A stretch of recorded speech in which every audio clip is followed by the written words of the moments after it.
readers, I have been thinking about how we've been tracking the characters in our stories, and a lot of you have made story arcs or story mountains in your notebooks to show the journeys that your characters are going on, and you can literally see it.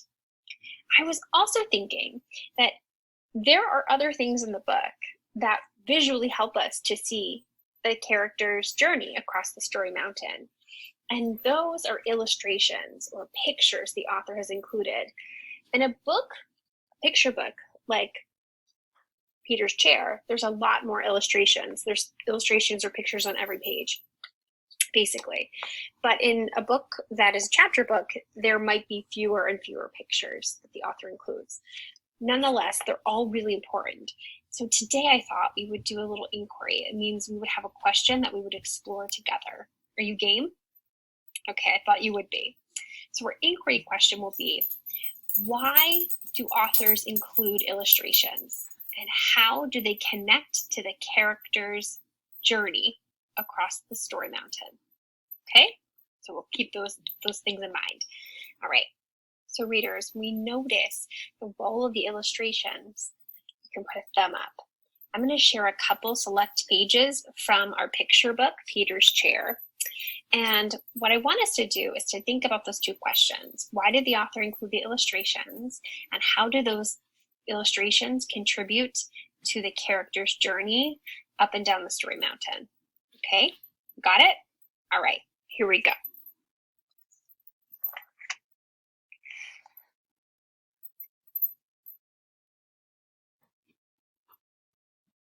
Study the illustrations carefully.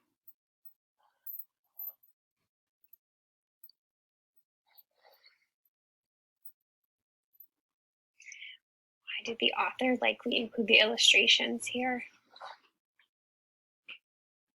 How do they contribute to the character's journey? I bet some of you were thinking it shows the relationship between characters here. He's angry at his dad. Look at his little brow. And he's staying close to Willie in times of trouble. So it could be that it teaches us about the relationships or even the feelings the characters feel. Let's look at the next one.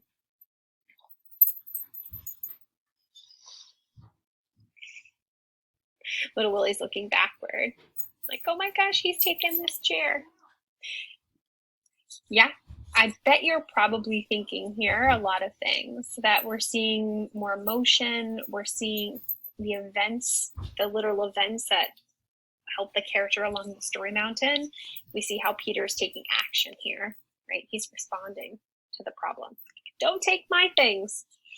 So we thought it could reveal relationships, emotions. It could also teach us a little bit more about the plot of the story. All right, let's look at one more together. The very end.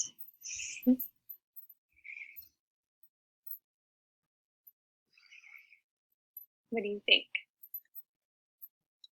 What do these illustrations have in the story? Why did the author include them? How did they contribute to the character's journey?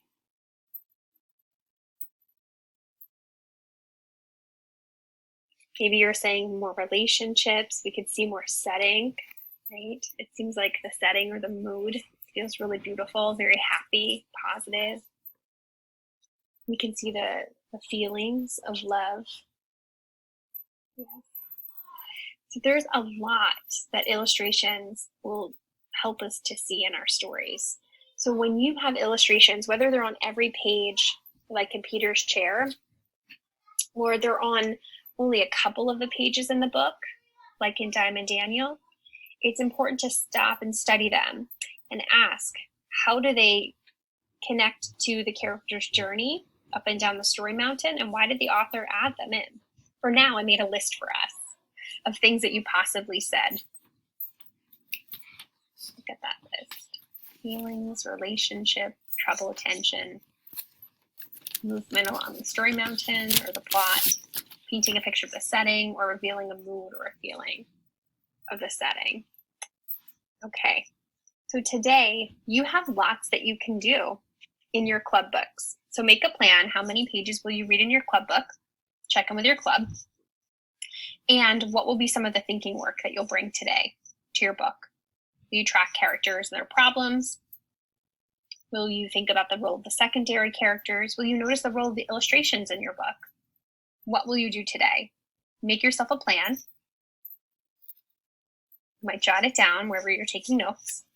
Find a really quiet reading spot where you can get a ton of reading done. And get to work. I'll see you soon, readers.